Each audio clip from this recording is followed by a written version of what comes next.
So, Highland Noise Podcast. I'm Shane, I'm Glory. and we're here with I'm Alan. I'm Steven, and we are Joan. and some questions to say about the upcoming album. This won't last forever, so congrats on that. By the way, how do you guys feel about the response to the announcement so far? Good, good. It's been a year in coming of making this album. We turned it in June, I think. Yep. So in our minds, we've been done with the album, but for everyone else in the world, it doesn't exist yet. So that's always an interesting spot to be in. But yeah, we're super excited. Hell yeah. Hell Well, we yeah. got to jam the record ahead of this. It rips. I really, really dig it. Thanks. Phenomenal. You're welcome. Thank you. Hell yeah. Yeah. So, is there any meaning behind the album title or cover art? Yes, to both. Yeah, the short of it, This Won't Last Forever came from a poem that I kind of wrote on uh one of like the best days I've had in the last year or so. While at the same time, like my wife and me were having like my kid was tagged as high risk pregnancy, and there was this like looming thing in my background all the time, even on the best days. And so the poem was kind of processing that, and out of that came This Won't Last Forever. And it was just a phrase that kind of hit both of us in the chest, I think, and just like kind of stuck around. And it's crazy because that was like a year and a half ago now that we kind of figured out that that was the album title. And that's kind of what we were going to be writing from. And still, it feels like so potent in my life where it's just like I'll be in the shower and I'm just thinking about that and thinking about, how much weight that phrase has for us. And so it just that was kind of the concept that we ended up with, and we kind of wrote with that framework in mind and kind of wrote just top down from that, and just um yeah, that was kind of like the driving force on all of it. As far as the artwork goes, that it was what after we wrote Face and Lucid Dreaming, this idea of like a kind of glowing person was also something that we wanted to kind of be part of the album. And you can't really tell if it's a someone that was part of a relationship or someone that you lost or whatever.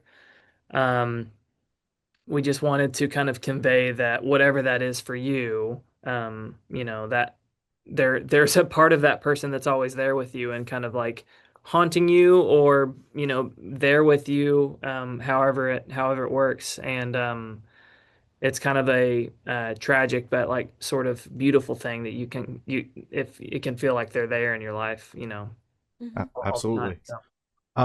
So you mentioned this poem, and the phrase from the poem came ahead of the writing process starting, and then that was kind of one of the frameworks for the overall mindset of the record. Gotcha. So I'm curious. I know you guys mentioned Masters returned in June. Can we get like a rough time frame when the writing process kind of started, just to kind of get the full scope on how long this took? Yeah, I mean, we showed our label in January of last year a couple of the songs. I think Heart, Body, Mind, Soul somewhat existed at that point. I think Magic existed at that point, and maybe another song called Surface Level that we ended up not putting on this record, but or this album. But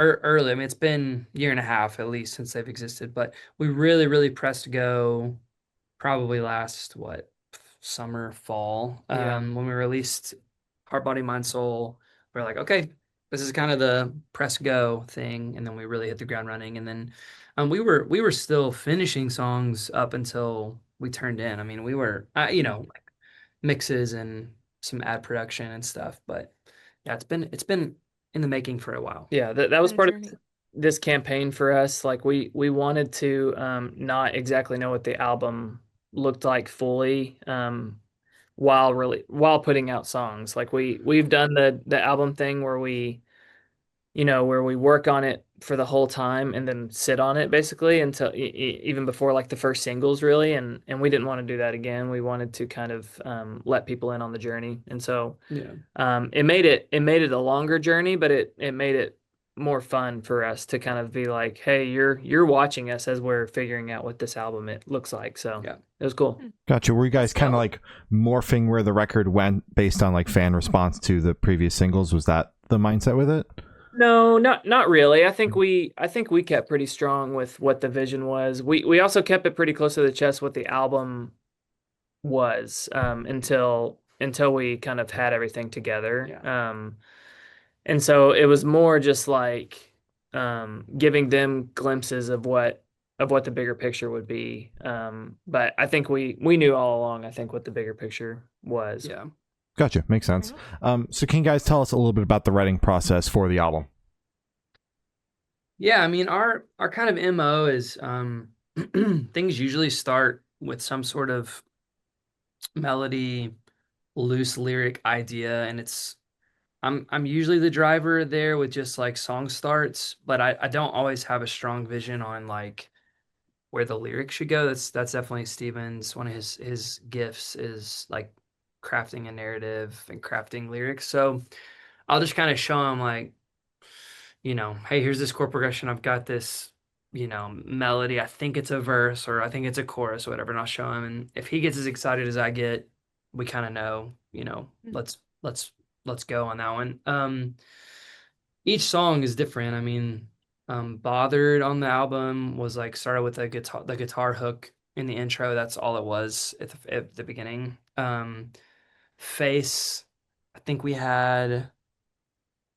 I don't even, that was a co-write, but I'm trying to remember. We may have had like a piano intro thing, and that was it.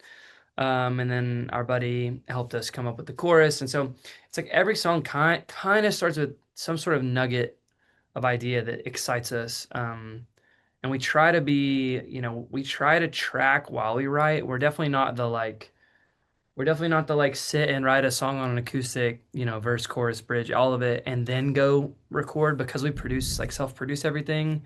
Mhm. In this room, right? You can't see it, but right here is our main desk. Right here is Steven's like B desk, and we're literally just like working in tandem. And Yeah.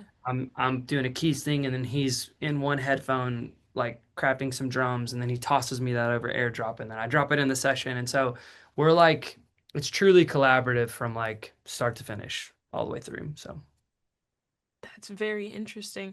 So, is that just how your process has always been, or do you guys kind of struggle with getting, I guess, lost in the sauce since you're kind of building as you're going? Hmm. Our process has definitely always been work on the track while we're writing it. Mhm.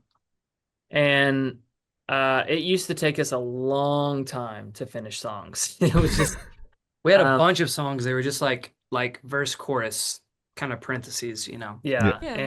and yeah, I think we just like it just felt right even when it took a long time. Like we liked the process of it and we liked the decision making part of it where it was like, every piece of the pie kind of felt intentionally made. And it just made I don't know, we were just cool to take our time on it and make it work. And I think now we've been a band for 7, 8 years now, and we've just gotten better and better and better at it. Where like now we kind of just know what each of our first kind of gut instinct is, and we know what each other's is, and we know if the other person's gonna like that thing. And so Yeah.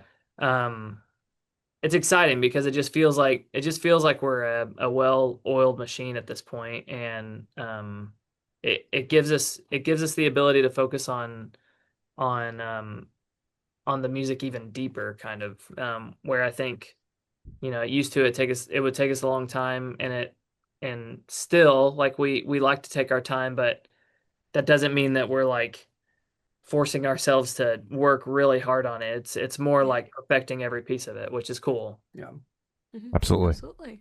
Glad. So, what song off the album took the longest to write, and which one is each of your own personal favorite? Ooh. Okay, let's see. Longest to write, maybe Space, or Trying to remember. Um, so how we normally work, and this is why we're taking a long time figuring this out, is we'll write a verse and a chorus, and that's it. And then that's like we'll like make that demo, and then we Mhm. won't touch it again usually for months.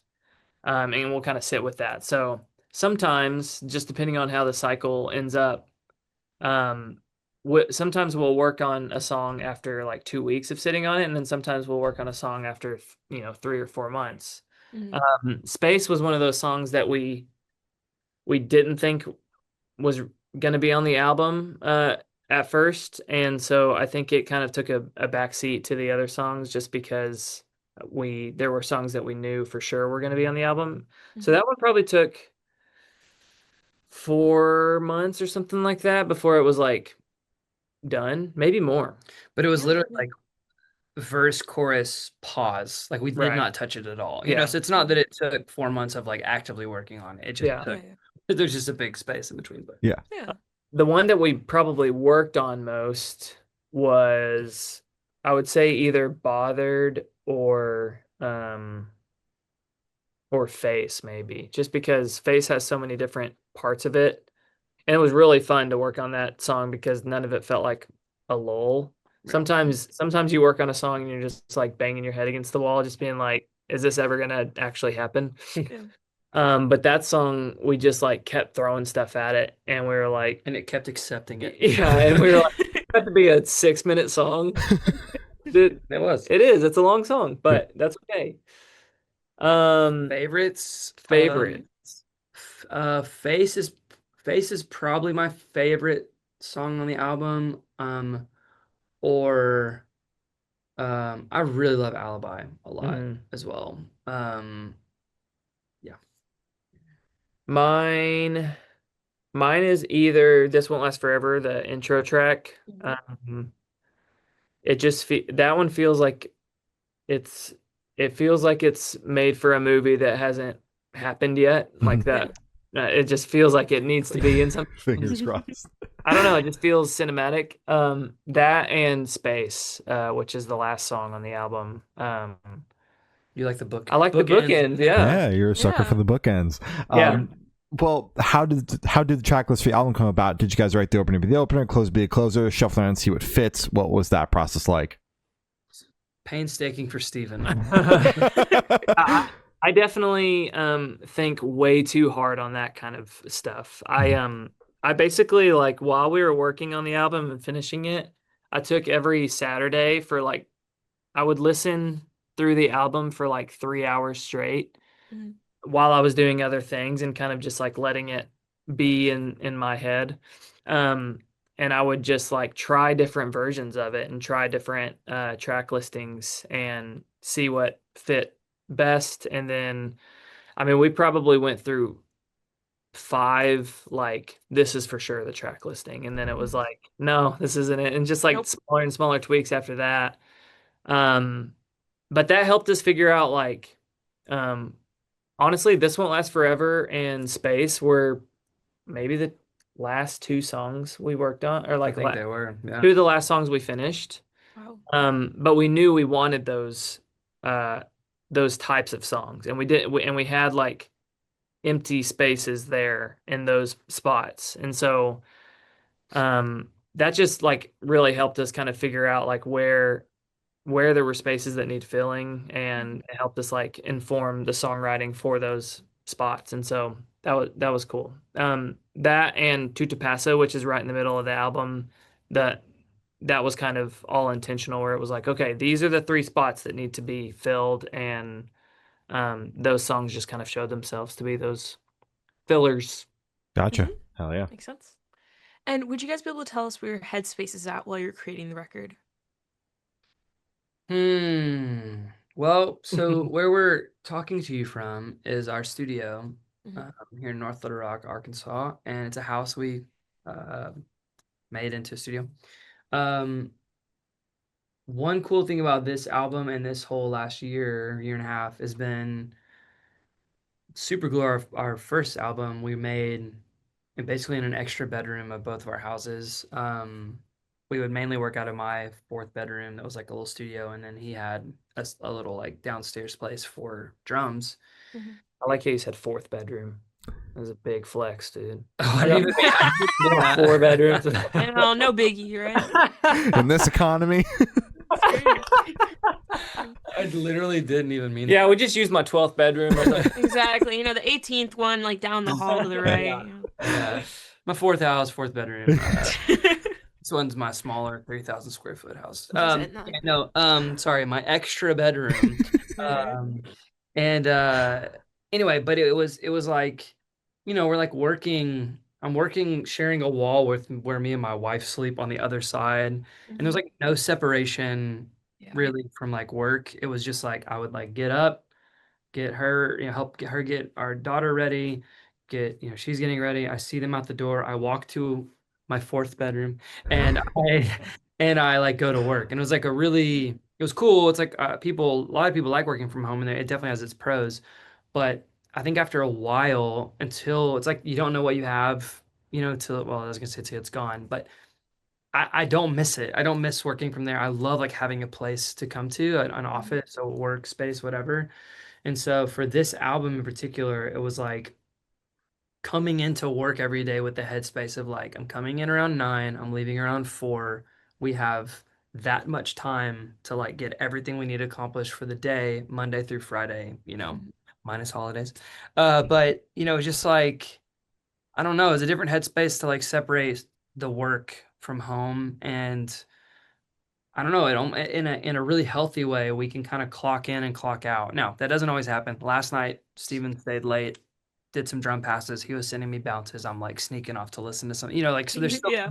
but like I'm not ever going to be able to turn off completely. It's just how the creative stuff works. But yeah, I think that headspace was really helpful for this, because I think even though it took us, a year plus to make it, we could, I don't know, it's a different headspace to separate that stuff and come to work, and then you leave to go home, and you don't, like, I have a piano at my house, but I don't have any other gear there anymore. And all of my gear used to be at the house. So it's like very different now, but it's pretty awesome. So It's necessary too. I think so. Yeah. Yeah. So. Steven, would you say your headspace is similar? yeah, totally. And I mean, there are a lot of different kind of facets to it, I guess. But that's definitely the biggest one. I think like lyrically, we had to kind of put our headspace in I mean, just like I said about This Won't Last Forever, like lyrically we kind of kept coming back to that theme, and sonically we kept coming back to that theme. So it's like it was kind of an exercise of like, when we show up, we were here to work, and we put kind of those clothes on, and kind of just like made that kind of the box that we were fitting in, and we were just seeing how far out we could make the box. So yeah, It's a really big box, though. it was a huge 3,000, box. 4,000. Yeah, right. Yeah, it's like it's a 4-bedroom box. 4-bedroom box. Nothing crazy. Hilarious. So this question should be super quick off the top of your heads. I want you guys to describe this album for new listeners in 3 words. 3 words each, 6 total, no more, no less. Ooh, let's see. Darker. Okay, good start. Good start. Here, I'll do one. You do one. All right, Go. darker. Mature. Oh, that's better. Yeah, you're welcome. Back to me. Lyrical. Lyrical. Mm-hmm. 3 words. Each. Each, yeah. Oh yeah, so technically it's 1 to me. Okay. Amazing. Darker, amazing. All right, yeah. Hooky. Ooh. Ooh. And I would say cinematic. There you go. There you go. Good job. They brought it home. We got there. He said off the top of our head, and it still took 4 minutes. No, it's okay. Listen, power of editing, no one's going to know. That's right. Yeah. No one. Exactly. Are there going to be crazy jump cuts? Sure. Doesn't matter. Sure. That's right. Absolutely. And are you guys able to touch on any particularly challenging or standout moments during the creation of the album, positive or negative? Don't remember any like negative challenging things. Like we for me, I mean, we like pinch myself nearly every day, definitely weekly, that we're able to do what we love as our job. So, um, there are many pinch me moments in the album where we're just going like, we'd crack the code on a chorus or crack the code on some guitar sound, or he'd record some sick drum tone, and we're just like both like, holy crap, like we get to do this as our job. And it helps support our families and blah blah blah blah blah. And it's like the fact there's anyone that cares about Joan at all, like even 5 people in the world, it's like incredible. And so, yeah, I think my perspective, I'm thankful. I was thankful with the last record. I've been thankful with every song I've been able to put out. But I don't know, something hit different on this one in that regard. Some standout positive moments of just going like, wow, this is really sick that we're able to do this and that anyone cares. So Yeah. That's so sweet. Yeah, I think maybe the biggest challenge for me, just making music in general, being an artist, is just the industry side of things. Just like the interesting part about this album is like, because we started releasing songs so early before we, even announced the album. It's just crazy how like that thought can slip into your head where it's like, is this going to do well? Is this going to do whatever it needs to? Move the needle, yada yada. Yeah, totally. Is it gonna put us up the career or whatever as a band? Yeah. And that I will say is a challenge that we kind of just have to like fend off all the time, and especially as like we've been releasing music off the album, and like it's just promoting it in general. It's just like it's tough where it's it feels like it's a piece of us that we've kind of just given out, and we kind of just have to be cool with whatever happens. But there's still that thing in the back of your head that's just like, this is the best album we could have made right now, and it should get millions and millions and millions of listeners. Yeah. But I should get a bigger house. Exactly. 6 8 bedrooms. Oh, see? Not a lot.